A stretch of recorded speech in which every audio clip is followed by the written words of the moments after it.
No doubt that the events in the USA over the last few weeks have been a very profound shock to you. Perhaps you're right. You see, what has happened here is somebody has stood on a manifesto for election, got into office, and within 1 week said that he will hold faith with his own electorate. It is called genuine democracy.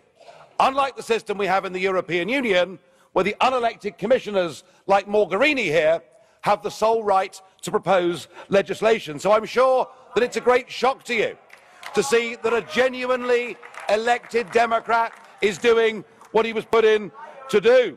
And it must be, I would think today in Washington. Sorry. I can't hear you, mate.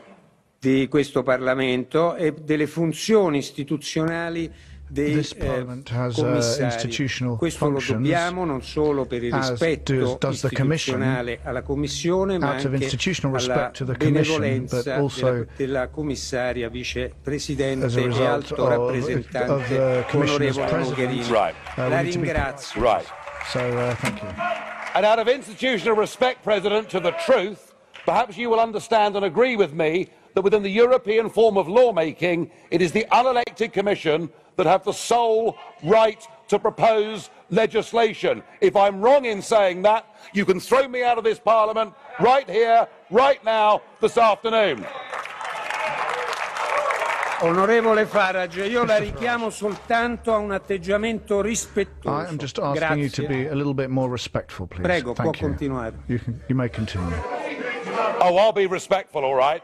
And perhaps you will be too, for the right of the leader of a political party that won the European elections in the United Kingdom in 2014.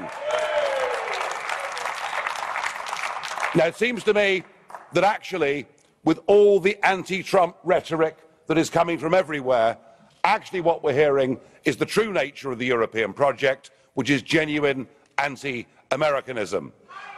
Trump is motivated by protecting the United States of America from Islamic terrorism, whereas what has happened in this room and in governments around Europe is you have welcomed these people into your own homes. But can we please, just for a moment, look at the facts?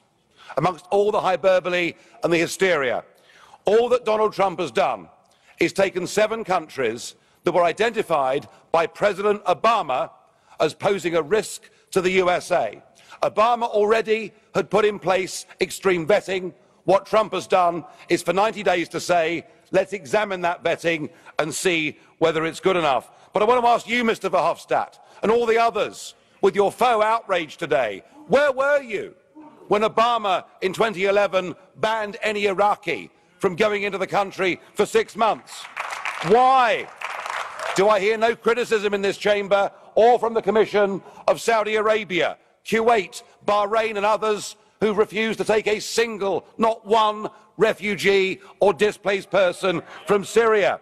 And how can it be that on Holocaust Day, last Friday, not a single one of you criticised the 16 countries in the world that ban Israeli Jews from even going to their country on holiday?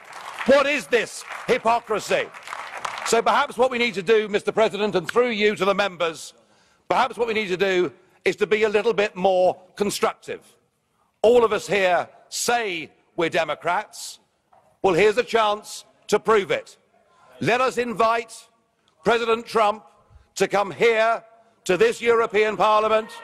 I'm sure as Democrats you'd all agree that what we need to do is to have an open dialogue with the newly elected, most powerful man in the world. And if you throw that rejection back in my face, then you prove yourself to be the anti-democratic zealots that I always thought you were.